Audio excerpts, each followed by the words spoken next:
tunay na pag-ibig. Inuubos niya ang sarili habang nagbibigay ng liwanag.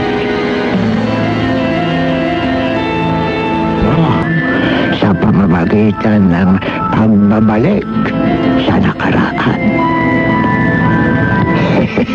Kailangan mo ang kandilang ito.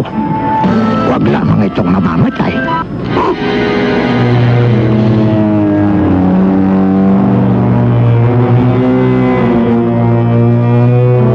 Ako si Mario. Magtagpo tayo.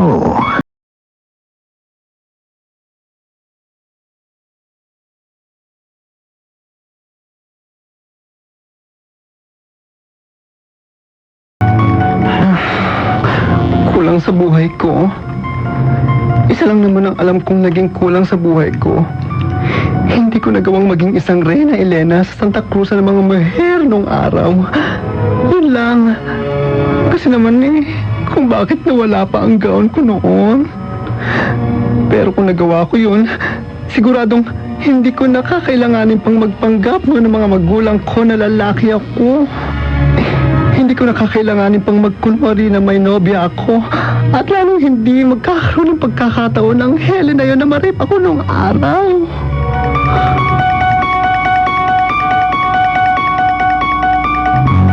Si Rolando alias Opelia. May katawang lalaki pero may pusong babae. Natatandaan mo siya? Ayun, sinindihan ng kandilang itim sa kagustuhang magawa ang nakaligtaan niyang gawin noong kabataan pa niya. ano kayang klaseng liwanag ang ipapakita sa kanya ng kandilang itim? Huwag kang alis. Babalik naman ako eh.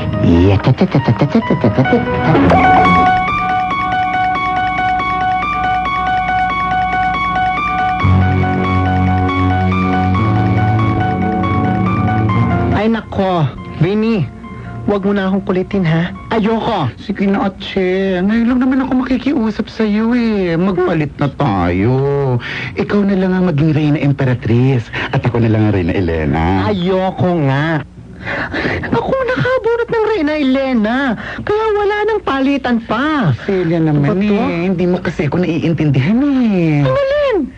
Vinny, ano ba problema mo? Kasi importante sa akin yung pagiging Reyna Elena.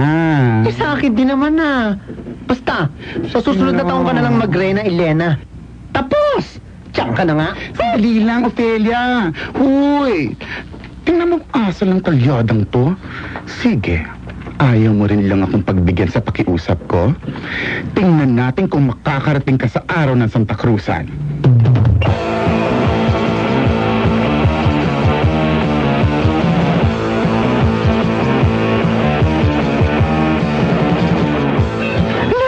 Katrina, sigurado bang maganda yung gown na tinatahi mo para sa akin, ha? Oo naman, no? Hindi nga lang panahon pa ni kopong-kopong tumakina ng nanay mo. Naku, Day, hangin na patapos to. Ay, bilisan mo, Ching. Gusto ko lang isukat. Halina nga! Isukat mo na! Mamaya ko na lang tatapusin. Ay, sandali. Ay, ang ganda nito. Muher ka. Ay, magbantay ka dyan at baka may dumating at nakita pa akong suot ito. Sige na. Oo, nakatingin ako, no? Bilisan mo. Ayan! O, diba? Bagay na bagay sa akin ang kulay rosas. Oh. Ang ganda ng tahi ko. Naku, Pelia. Ikaw, ang pinakamagandang sagala pag nagtataon. Alam mo, magsusuot ako ng mahabang wig. Yung hanggang bewang haba ng buhok. Tapos, puro mga sariwang rosas ang ilalagay ko sa ulo ko. Ayan, oh. O, diba? Ang ganda ko. Yes! Ay, ako! Ang itam na! Tumaratay! Ako, tulungan mo ako! Magubad ka! Ako, magubad ako dali! Baka mabubid ako! Ako! Isang araw, nang si Jacob Dave ay nasa elevator,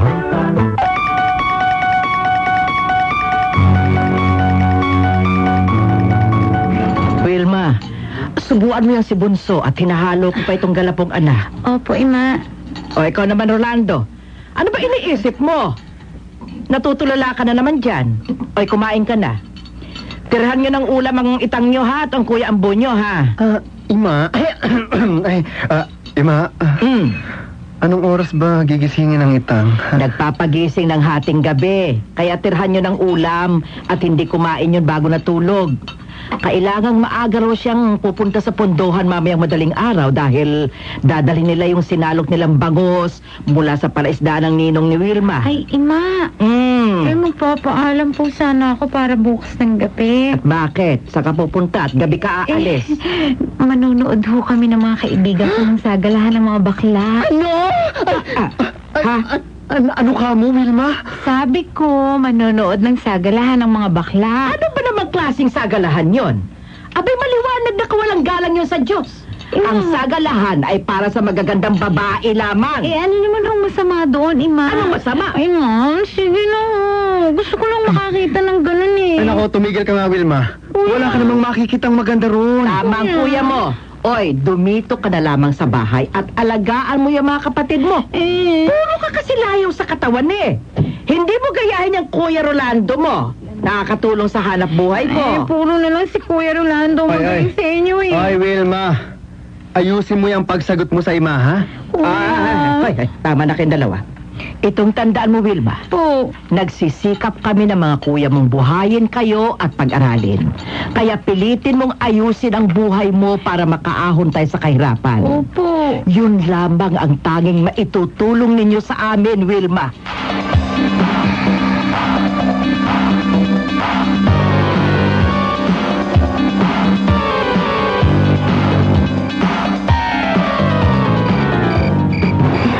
Ayan, Manay.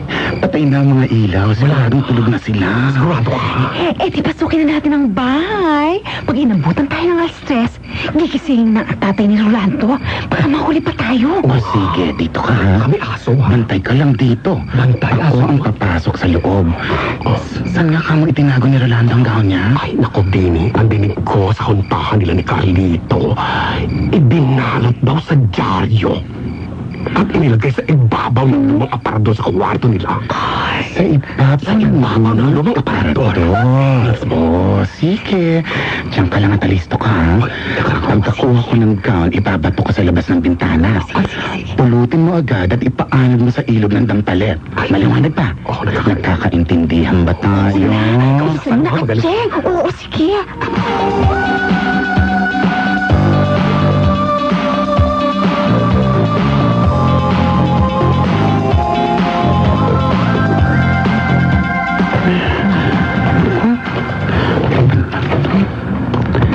Napakadukha namang bahay. Lumalang ngit-ngit lahat. Lalo na sahig, mukhang isang bagyo lang tatangay na ng hangin. Ay, nasaan bang lumang aparador na yon? Lahat naman kasi nagamit dito luma. Napaka-miserable. Wala man lang pintuan ng kwarto, kortina lang. Ayun ang lumang aparador. Sa ibabaw, nakabalot ng dyaryo. Wala naman yata akong makapa sa ibabaw ng aparador na to. Kundi walang elikabok at agyaw. Nakakarimarim. Ang ginagawa ko. Ito. Ang talyada, ibinalot nga ng dyaryo ang gown.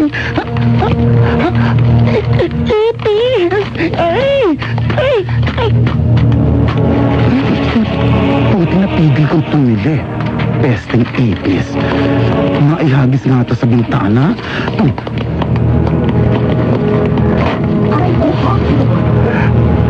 Paalam, Rolando. Nasa akin na ang gown mo. Ako na ang Reyna Elena ngayon.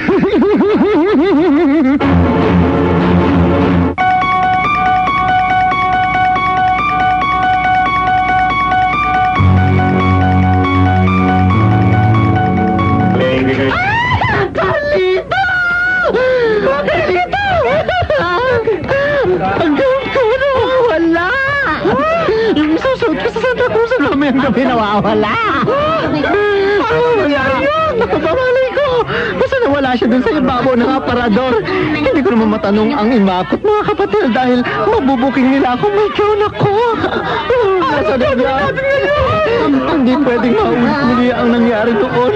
Hindi pwedeng hindi matuloy ang pagiging Reyna Elena ko. Kaya nga ako bumalik sa panahon para magawa ko yun. O hindi. Wala. Basta, halika na. Gumawa tayo ng paraan para makasama ako sa sagalahan mamayang gabi. Bilis!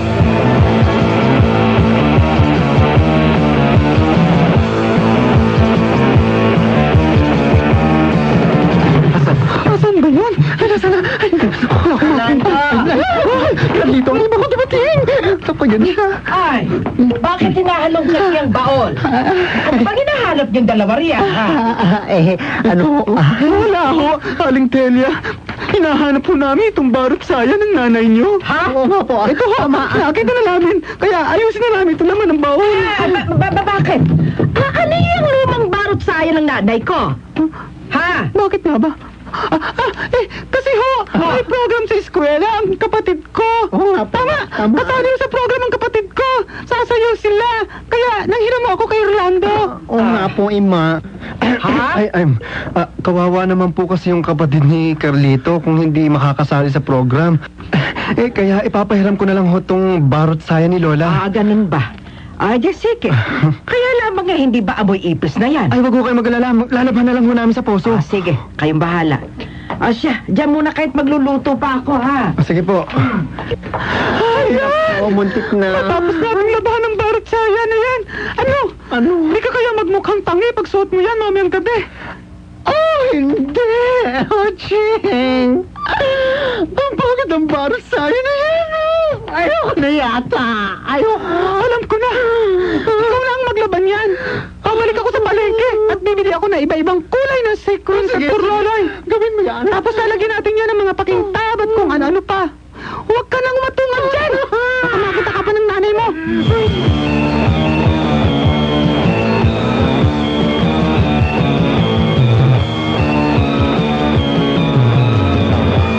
Ay naku! Ang gaganda natin! Oy, Dini! Humanda ka na!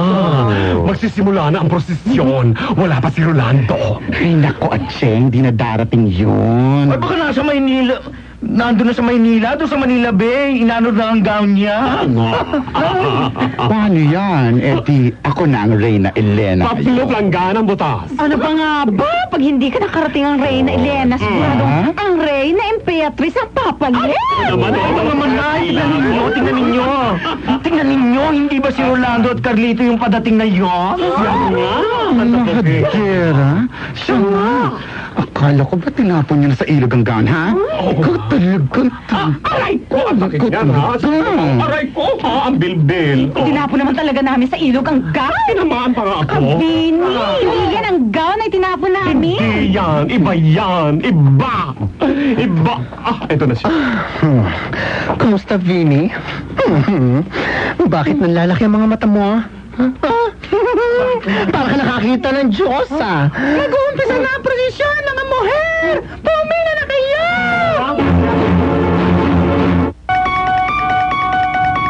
Reyna Elena, simbolo ng isang maganda, kaakit-akit at tunay na babae.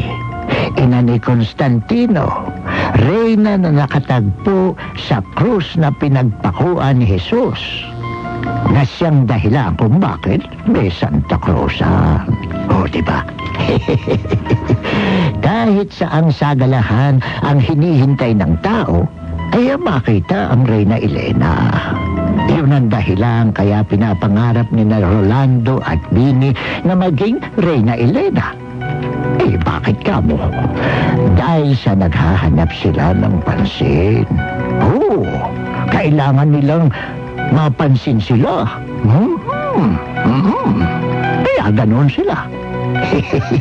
Nag-uugat yun sa katotohanan hindi sila kailanman magiging tunay na babae. Ngayon nakahabol na si Rolando sa Santa Cruzan kahit barot saya ng lola niya ang suot. Makontento kaya siya? Sundin kaya niya ang balak niyang patayin agad ang sindi ng kandilang itim pagkatapos ng Santa Cruzan? Ay, siya nga pala. Ang gumanap ng papel na bini ay ang aming panauhin, si Joey Rojas. O ano, gusto mo malaman ang karugtong na kwento ko? Abay, di magtagpo tayo eh. Oo, maghihintay ako.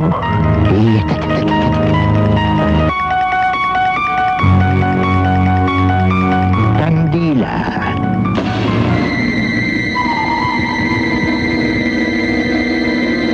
Simbolo ng tunay na pag-ibig. Inuubos niya ang sarili habang nagbibigay ng liwanag. Kandila. Kasama natin sina Elba Abangco, June Legaspi, Raquel Montesa, Edward Francisco, Wendy Villacorta, June Santiago, Presi Bulaong, Potsolo Gonzales, Matila Perez, at ang inyong lingkod, Juni Gamboa. Production Assistant, Nora Beltran.